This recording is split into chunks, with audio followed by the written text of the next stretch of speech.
Ladies and gentlemen, welcome back to Weight Loss Mode.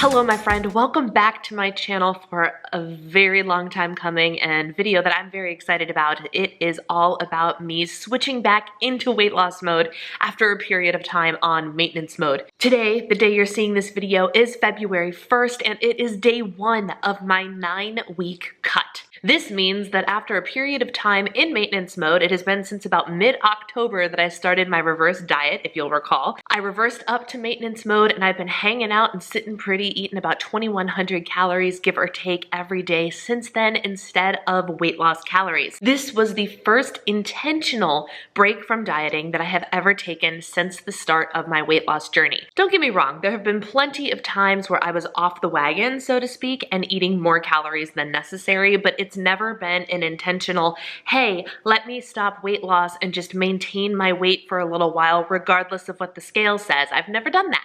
I've never done that until now, and now that I have had a couple months off of dieting, it's time to get back on the wagon, and I am so stinking excited. So today's video is just all about the plan. I'm gonna share with you my plan for the next 9 weeks. I'm going to answer some of your questions that you guys have about my cut, and we're gonna tie it up in a nice little pretty bow so you guys have this video to reference throughout the entire cut. Let's start with the obvious question. What is a cut?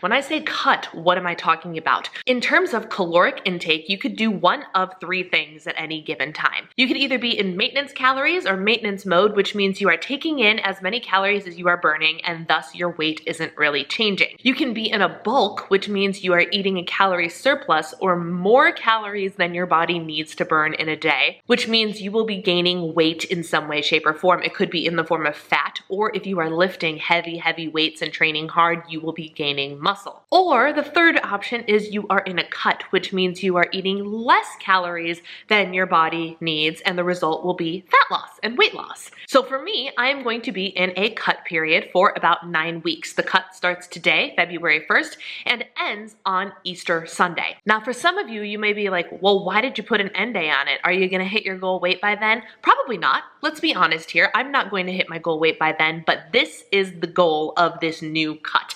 New Brianna, new weight loss mode. I'm approaching this as if it is my first time, like fresh start, wipe the slate clean. This is day 1 of my weight loss journey. That's kind of how I'm approaching it this time around because my approach is going to be so significantly different from the other times that I have done weight loss. There is going to be no points counting. There's going to be fewer, let's eat all the fat-free, sugar-free, none of that. None of that. No. We're going to be approaching this weight loss period of time with a more holistic, healthy, whole food, but still eating dessert approach. Like it's going to be good. It's going to be sustainable, and I'm hoping that I can make it pretty easy on myself. We will see how the whole thing goes. But the whole thing about the end date, this is to prevent me from falling into metabolic adaptation.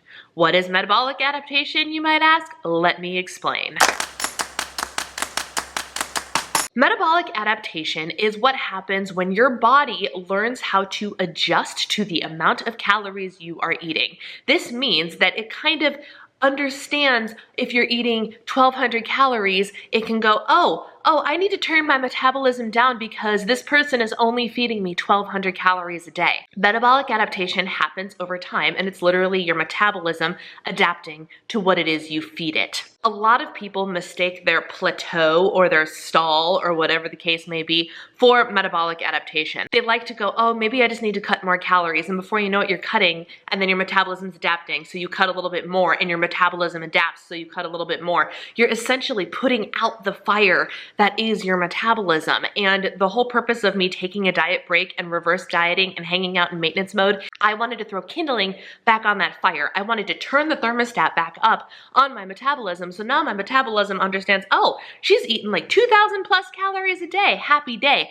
So when I drop those calories, my fire is going to be burning a lot hotter, and hopefully the result will be more fat loss at a more rapid rate for a period of time. In order to prevent metabolic adaptation in the future, or to at least slow it way down, I'm only going to be cutting for 9 weeks, and then I'm going to reverse back up and hang out in maintenance mode for a couple of months again to make sure I keep that fire stoked, keep the metabolism burning, and I don't end up with a metabolism that has adapted to a much lower calorie intake. Now that we have that out of the way, let's go over what the heck is going to happen during these next 9 weeks anyway.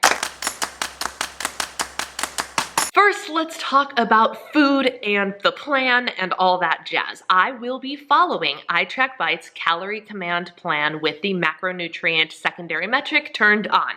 That has not changed. No points, no bites, no carb conscious plan or points plus, none of that. It's just gonna be straight caloric deficit. I'm tracking everything I eat, and you guys will be seeing everything I eat, which should be a lot of fun for both of us, I think. So what's the plan? I am taking my maintenance calories and I'm chopping them by 20%, which puts me at about 1,680 calories. If my maintenance mode is 2,100, which is what I've been treating it as, that puts me at 1,680 for a caloric deficit of 20%. One change that I'm already making is I'm giving myself a range. I am not giving myself one specific number that I have to hit every day. I'm giving myself a range that as long as I fall within that range, I will be considered on plan, earn my X on my consistency calendar, all that jazz. The range is 1,600 calories to 1,700 calories every day, with a goal for protein intake of 120 grams, ideally 140 grams, but I will be satisfied if I hit that 120. The reason I'm giving myself a range is simple. When you fail at earning your check mark, when you fail at reaching your goal, you become unmotivated, you become discouraged, and it becomes a negative thing.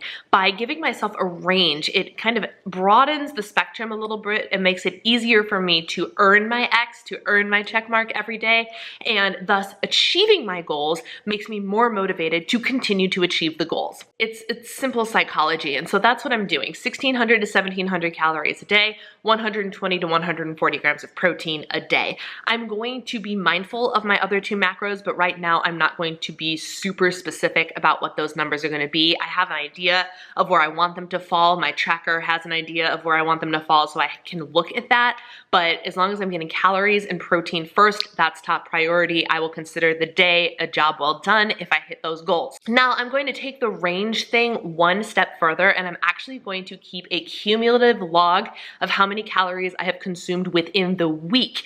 And the range of calories I can consume for the week is 11,200 to 11,900. That number is obviously just 1,600 times 7 days in a week and 1,700 times 7 days in a week. Why do I want this weekly cumulative total? What if I decide to go out one day? What if we eat out and I accidentally consume 2,000 calories one day? That is okay, and I can still consider myself on plan as long as I have the calories left in my budget for the week. So this introduces the concept of calorie cycling. As long as I plan ahead a little bit and I go, oh, we're probably going to eat out on Saturday and I might consume closer to 2,200 calories that day, I can subtract calories from the rest of my week and maybe have a 1,400 calorie day 2 or 3 days that week to bank those calories for later in the week. So I want to make sure that I am being as flexible as possible, and as long as I am hitting that average and an overall total caloric deficit, I will be successful on this plan and in this cut. Next, I want to talk briefly about my fitness and my activity plan. As I sit right now, I'm also back on day 1 of working out after a 1.5 week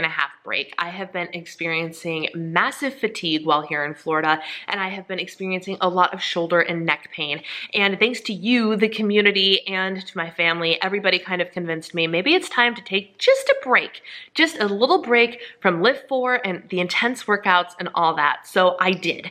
And today is day 1 of me going back to Lift 4. I'm going to finish out the last 2 weeks of Lift 4, which is the shred weeks. This will complete my 4th complete cycle of Lift 4. So I will be doing that for 2 weeks, and then I'm going to do 3 weeks of the Beachbody Plan Muscle Burns Fat.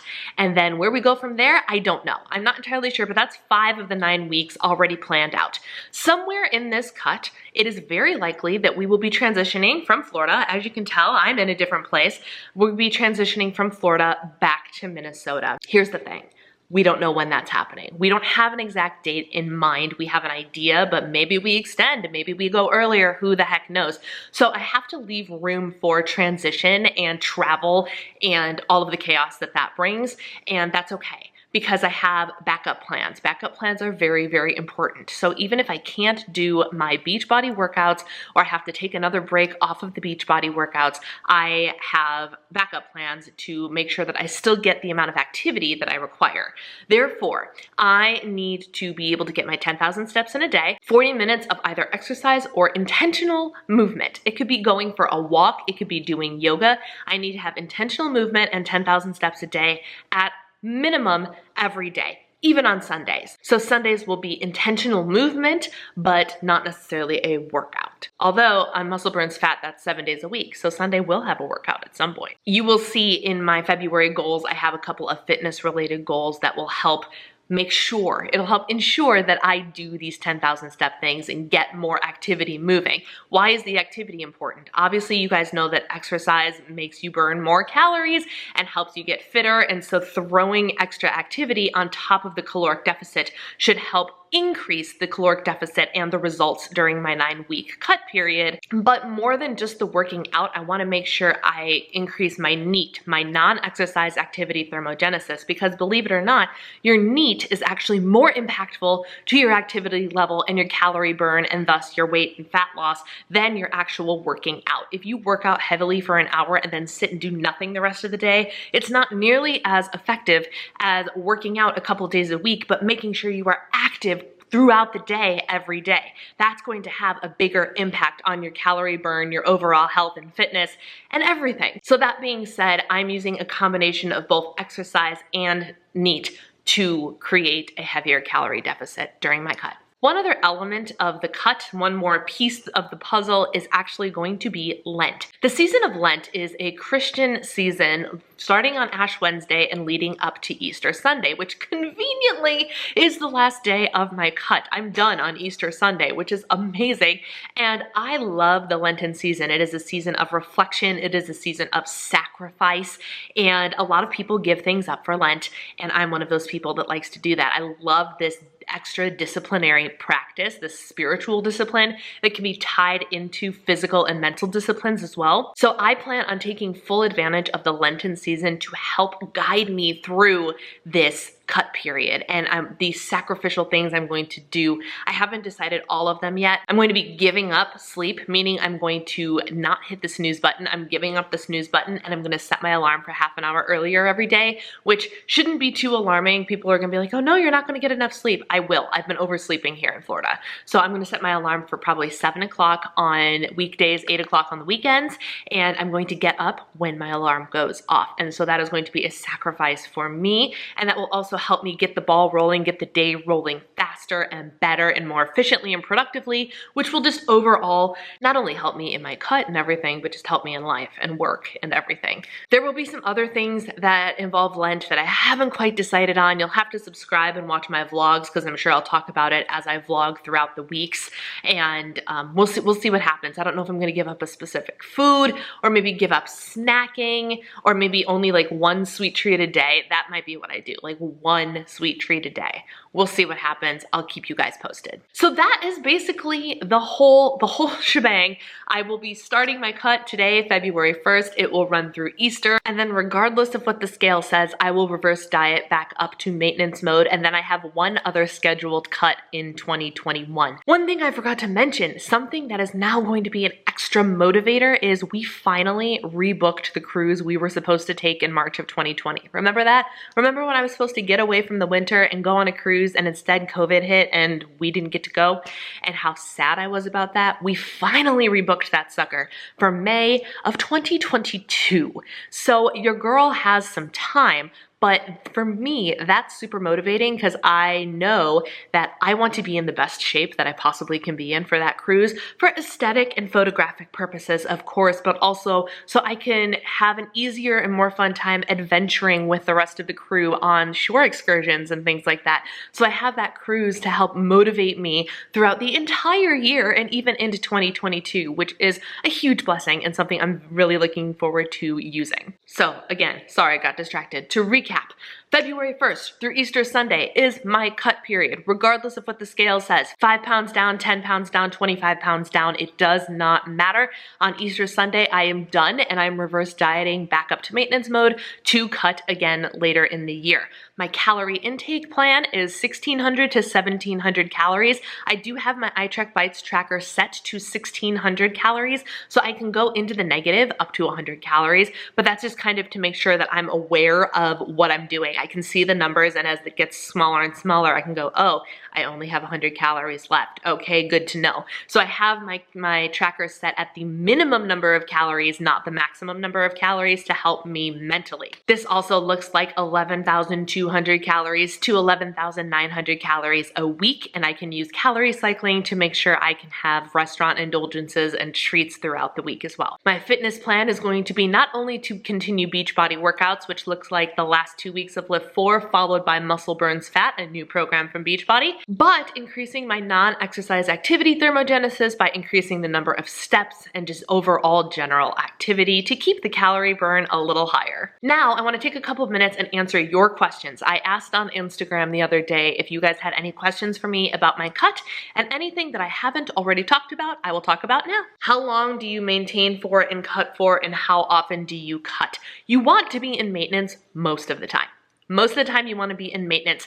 The person whose advice I am using is Amber Brzezinski over at Biceps After Babies, and she's the one who did the Macros 101 course, and she's kind of whose guidelines I'm using. And for a cut, she recommends really no more than 20 weeks at a time, but closer to like 8 to 12 weeks. So falling in that 9-week period for me for the first one. The second one that I have planned for later in the year is going to be a longer cut, but my first one's only 9 weeks, and I just wanted to see how it goes. But that's her recommendation. No more than 20 weeks before you kick back up into maintenance mode and hang out there for a couple of months, like 2, 3, 4 months. So you should be spending most of your time in maintenance mode, not weight loss mode. What scares you most about the cut? Okay, here's honesty, that it won't work. Like, I have these expectations of like, I've been hanging out in higher calorie mode for a while now, several months now. So in my brain, like, this cut is just gonna melt off fat like nobody's business. And I know that expectation is not going to be reality, but like, I have this fear that like, I'm going to do this, and even if I do everything 100% by the book, I have this fear that it's not gonna work. I have this, I don't know why, but I do. That's just me being honest. I have no reason. I have like, I'm just afraid it's not gonna work. Will you be doing intermittent fasting alongside your cut? Yes, to the best of my ability. I do every day at least fast for 12 hours. For example, it's currently almost 11 o'clock and I just ate breakfast before I sat down to film this video at about 10:30. I've been doing roughly 9 p.m. to 10 a.m. the next day, so 13 hours. Usually when I do intermittent fasting, it's 14 hours. When I get home, I will do religiously the 14-hour fast at minimum. Here in Florida, it is a little bit harder because sometimes we don't eat dinner until 8 p.m. So that makes it a lot harder for me to do my 14-hour fast, but I'm doing my best. At least 12 hours, no exceptions, ideally 14 hours. Yes, I will be using that tool as part of my utility belt while I am doing this cut. Are you going to switch to any light, low-calorie, fat-free items as opposed to full-fat items to save calories? Yes and no. I am still going to be eating full-fat cheese. I'm still going to be eating full-fat mayo once I get home, but I will also make those swaps out as necessary. If there is something more indulgent I want to have or more calorie-heavy I want to have later in the day, maybe instead of having regular guacamole, I buy Trader Joe's reduced guilt guacamole, which is a significant caloric decrease. Or I swap out the full-fat mayo for some light mayo one day because I want to have some full-fat cheese. Or I do reduced fat cheese so I can have a heavier serving of something. It will all be swapping things out accordingly. I will probably not do a lot of sugar-free because I cannot stand, guys, like, I don't know what happened to me. I cannot stand artificial sweeteners anymore. I really can't. And I try, I really do. But like, even the monk fruit that's in the Be Well by Kelly protein powder, which is some of the best, highest quality protein I've ever had, that's starting to get to me too. I'm like, oh, it's so sweet because it's sweetened with monk fruit. Like, real sugar is the way to go for me. Real sugar. So I just have to be careful about how much I consume, but sugar substitutes will be the thing that I probably don't touch the least. I would rather have a little bit more reduced fat cheese, or I can't believe it's not butter instead of real butter, instead, or it's spray oil instead of regular oil, instead of sugar substitutes, because guys, ugh. What do you do if you find yourself hungry and it's not time for your next meal? I have a snack. And here's the thing, a little bit of hunger, first you have to differentiate, like, what is I'm actually hungry versus I think I'm hungry or I'm feeling a little grumbly, but it's not a desperate situation. If you're just a little grumbly, like, oh, I could eat, and I feel like that all the time. Right after I eat dinner, my body goes, I feel like I could eat dessert. And I'm like, you gotta wait. You gotta wait. I will drink some water. I will drink some sparkling water. I will distract myself. Especially when you're in a caloric deficit, a little bit of hunger is normal. But if you're like, I'm so hungry, I could eat a horse, and it's not mealtime yet, for the love of goodness, eat something. Your body is telling you that it's hungry and it needs more fuel, so fuel your body. Just pick the right kind of fuel. Don't fuel it with sugar and junk, but fuel it with something that has like lean protein or some cheese. Cheese is one of my favorite, I'm hungry, but it's not time for a mealtime snacks, like full fat cheese. 1 ounce of full fat cheese is roughly 6 grams of fat and 7 grams of protein, and so delicious and so satisfying. Your body gets that little bit of fat and protein and it's like, oh, okay, I'm good. Thank you very much. And it's like 110 calories. It's the best snack ever. Full fat cheese. So if you're desperately hungry and it's not mealtime yet, eat. I actually plan in, especially here when we don't eat till late, I plan in an afternoon snack around 3:30, 4 o'clock. It's my 4th meal of the day. I have breakfast, lunch, snack before dinner, dessert. That's what my day looks like, because that is what I have found works for me and keeps me satisfied all day long. Eat food if you're hungry. Are you feeling anxious about going back into a caloric deficit after experiencing maintenance? Yeah, I am. Mainly because I like food, and the idea of having to give up a couple hundred calories of food is sad to me. But I know it's going to make me feel so much better. I know seeing progress is just going to make me feel amazing. And I know that I can do this. I know that it's being in a caloric deficit, tracking accurately, making a couple food sacrifices here and there is something I've done before and can do again. And I know that. So in that way, I'm not anxious about it. But I think most of my anxiety, again, stems back to that fear that I addressed earlier of what if it doesn't work, And we'll see what happens. We'll see what happens, but hopefully all of that anxiety will be very rapidly released when I start to see results. And that looks like it. 3/4 of those questions were actually, what are your calories? Do you have macros goals? What's your plan? And which I addressed throughout this video. So all of that being said, that is my plan. Welcome back to Weight Loss Mode, ladies and gentlemen. I am here to share the whole thing with you. Make sure you hit that subscribe button, because I'm doing, for the first time ever, I'm doing what I eat vlogs for the week every day. So every day, starting on next Thursday, not this Thursday, because I obviously started today, so I won't have a complete vlog for you. Next Thursday, you will see the vlog of everything I have eaten from today through Sunday, and my workouts and how I'm feeling, and I will end it with a weigh-in for the week. I know I started on Monday, but I'm still keeping my Friday weigh-in days because I can't help myself. I love Friday weigh-in days. I don't know what it is. I don't even have points that need to reset, and I still love my Friday weigh-in days.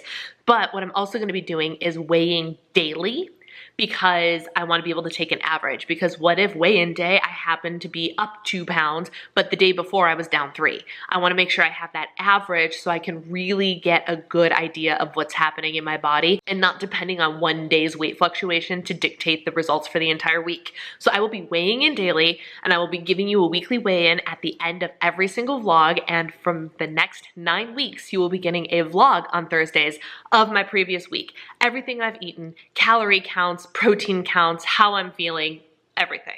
So hit that subscribe button if that sounds interesting to you. And that's all she wrote, ladies and gentlemen. Let me know in the comments below if you have any questions for me, anything you want me to address in the up and coming vlogs. Thank you for being my accountability and my support system as I go through the next 9 weeks. I'm really looking forward to not only getting results, but to sharing the whole journey with you guys. Thanks for watching. Take care. I'll see you next time. Bye.